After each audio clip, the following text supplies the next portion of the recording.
Welcome to Airgun Extra, a new fortnightly show dedicated to airgun shooting. In this week's episode, I'm taking a look at the new carbine or K version of the brilliant Reximex Lyra. First up though, let's get out on some rabbits.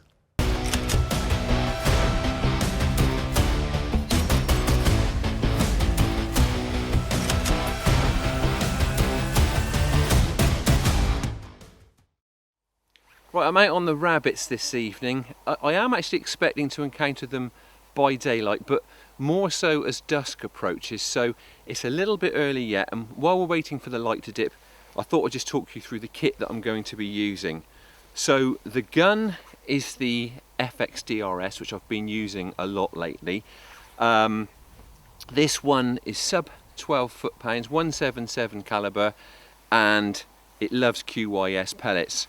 At the moment I'm running it on the streamlined version, 9.56 grains, really tidy, consistently produced pellet, and being that little bit heavier, this particular version hits really hard.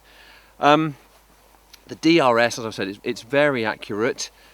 I regard it as, a high-end performance airgun, but it's still very sensibly priced, and in fact, that could just leave you with enough change to treat yourself to a decent custom stock for it. Maybe something like this beautiful walnut handle that I've got from Form rifle stocks.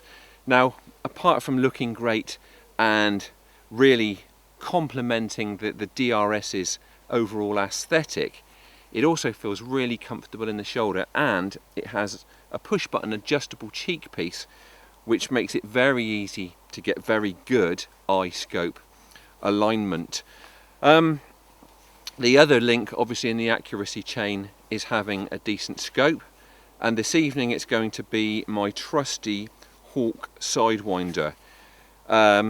It's a scope that for its price delivers brilliant performance, good in twilight conditions as well, so hopefully when things get a little bit gloomier this evening it'll do its job then. So that's the kit. Well, I'll tell you a little bit about the damage that the rabbits are doing here as well, actually. So on this farm, they're burrowing around the field edges, into hedgerows, causing problems there, even under some of the farm buildings. So that's obviously a significant problem. As I said, it's still a little bit light, but these trees are casting quite a lot of shade over some of the field edges, so I'm going to get myself tucked in and we'll see if some of these rabbits are going to start venturing out.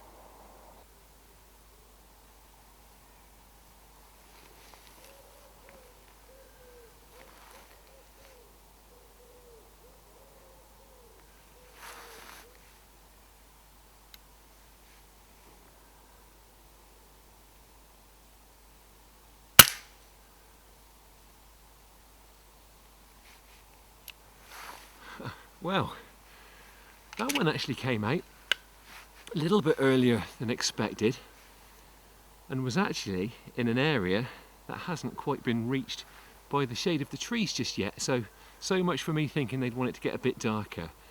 It was about 30 metres away, which with this setup, which I've currently got zeroed at 35 metres, needed just a touch of hold under.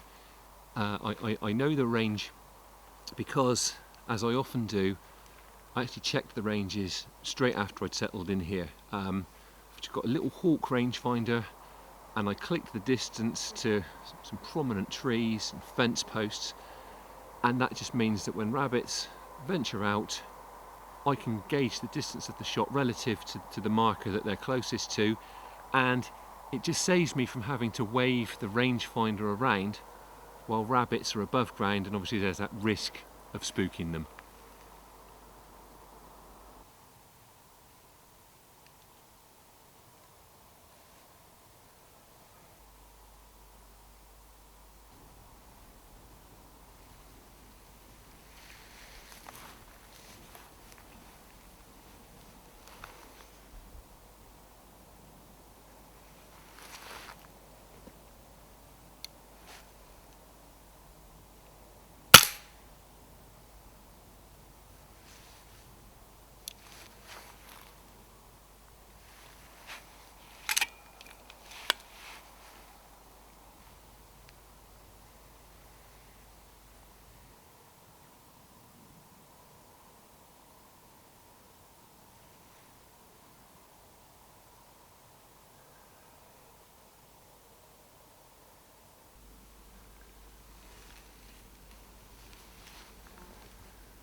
Well, that rabbit definitely knew that we were here. And it's no great surprise given that there are two of us, and also they've had a fair bit of shooting pressure. And one thing it does prove is the importance of keeping still and shooting from an ambush like this. And it's one thing I'd recommend to anybody that's struggling to get close to rabbits, is to just sit down or get down on your belly and wait for them. Shooting like this means you're down nice and low so you're well out of sight, but also you've got the added luxury of shooting from the support of a bipod. All you've got to do is find out where you expect the rabbits to emerge. If you don't actually see them, it might be where their droppings are or where you can see the obvious excavations around their burrows, and then set yourself up within comfortable shooting distance and wait for them to come out, which usually happens as darkness starts to close in around dusk.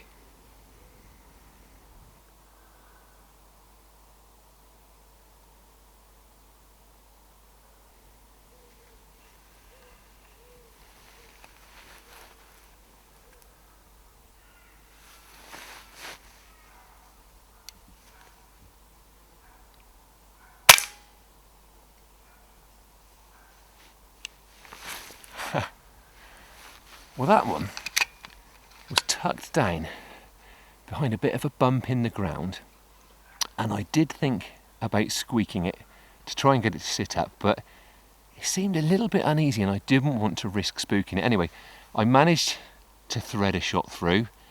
It's pretty much bang on zero range, and another nice clean kill.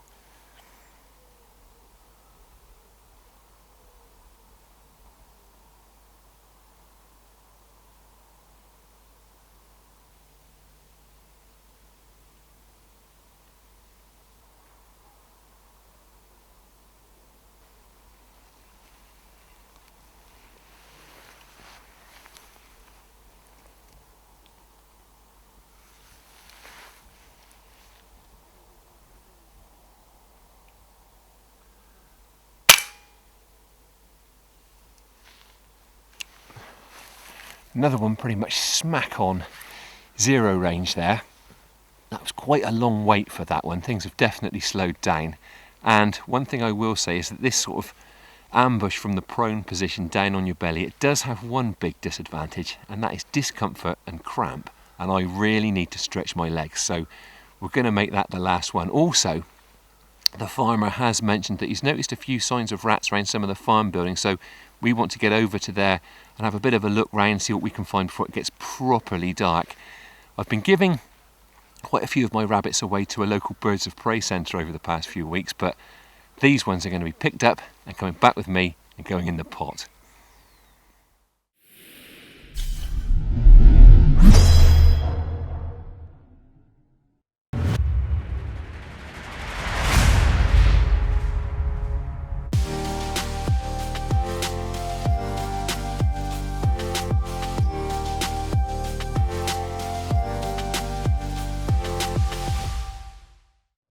A brilliant performance by the FX DRS Hawke Sidewinder combo on the rabbits there. Next up, let's take a look at the surprisingly affordable K or carbine version of the Reximex Lyra.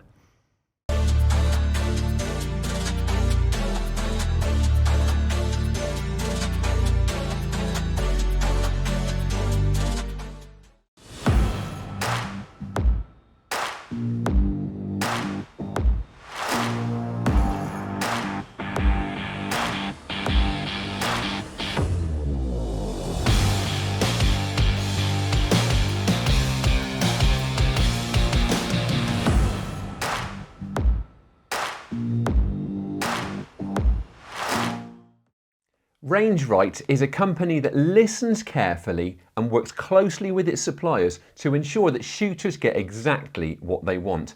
And this gun is a great example of that. Now, the Reximex Lyra went down an absolute storm, but a lot of shooters said that they would have loved a shorter version. So, Range-Right fed that back to Reximex, and the result is the Lyra K, which has carbine proportions. This is a great looking airgun, and I'm sure a lot of shooters are going to like it even more when you hear that this recoilless PCP has a recommended retail price of just £425, which is pretty remarkable. So at just 88 centimetres long, it is noticeably shorter than the original, and weighing in at 2.8 kilos, it handles really nicely. I'm a bit of a traditionalist, and I do still tend to prefer a wooden stock over a synthetic. What we have here is an ambidextrous handle made from Turkish walnut, and I've got to say it is way above the standard that I would usually expect at this price point. Now, most significantly, it fits me well and it's very comfortable. So we've got panels of clean checkering on both sides of the forend, and the sweep of the forend is sufficient to keep your leading hand off of the bottle. The same checkering is present on both sides of the pistol grip, and I really like that big cutaway behind the grip that really swallows up your palm around the base of the thumb. The butt section of the stock has a lovely sweeping curve along its underside and is finished with a rubber pad. The cheek piece is nice and high, and that means you're going to get good eye alignment with your scope. Now, other nice touches with the stock include pre-fitted QR studs for sling and bipod attachment, and you also get a removable Picatinny rail for accessory attachment on the underside of the forend. Scope mounting is via a Picatinny rail, which gives about 150 millimeters of clamping space. Now, as is often the case these days, that rail is interrupted by the magazine, so you need to make sure that you've got sufficiently high scope mounts to clear it, although that said, it doesn't stand very proud. The Lyra K's barrel is 38 centimeters long, and as you can see, it's fully shrouded. Now, it's also threaded 1/2-inch UNF to accept a silencer, and I think that is great news because I can see a lot of hunters really loving this little airgun. The Lyra K runs a multi-shot firing system. Now, at the heart of that is a tried and tested magazine which holds 14 shots in 177 caliber and 12 in 22. Now, you get 2 magazines supplied and a single shot tray. Cocking and loading are taken care of by a side lever mechanism. It can't be reversed, but it does feature a really nice biathlon type drop down handle, and during my weeks of testing it has kept the shots coming without any hiccups at all. The trigger is a 2-stage mechanism that can be adjusted not just for its release but also for the height and angle of the blade, and that blade is of a match type design with a gentle curve and a nice wide face. Now, I like to test triggers as the gun comes straight out of the box, and I've got to say this one was much better than I'd expected, and again far better than I would expect at this price point. The first stage was fairly short, but the second stage is crisp, clean, predictable and free from any creep.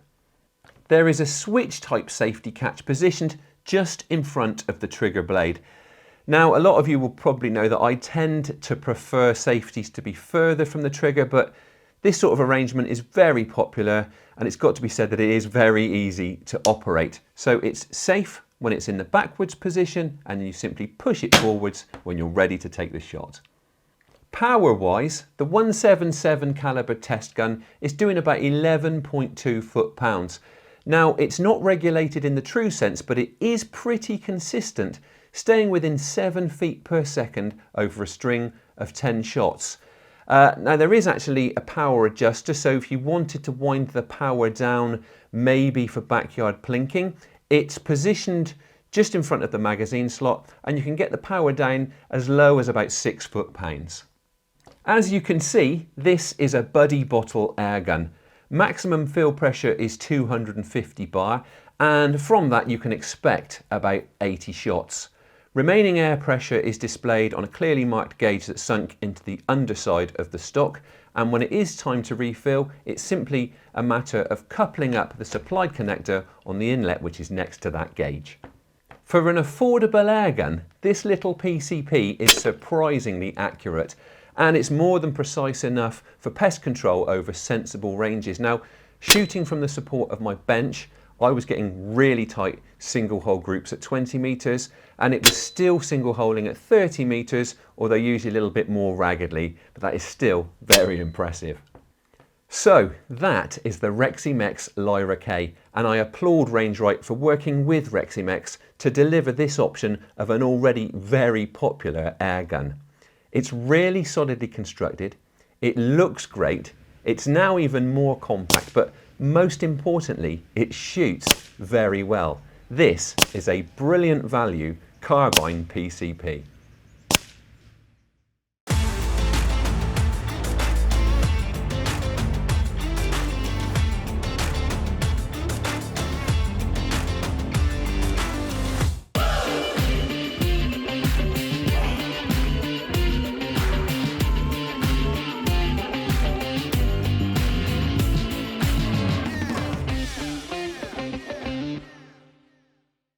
I'm afraid that's all we've got time for in this episode, but I'll be back with more in 2 weeks. Thank you for watching, and please don't forget to like and subscribe. Do also check out our website airgunextra.com, where you can read free hunting articles, reviews and updates on the latest airgun gear releases. And if you aren't already a member of the BASC, it's probably time that you joined the organisation that works to promote and protect your sport. Membership gives you shooting insurance and loads of other benefits. So, I'll be back in 2 weeks' time. Until then, enjoy your shooting and stay safe.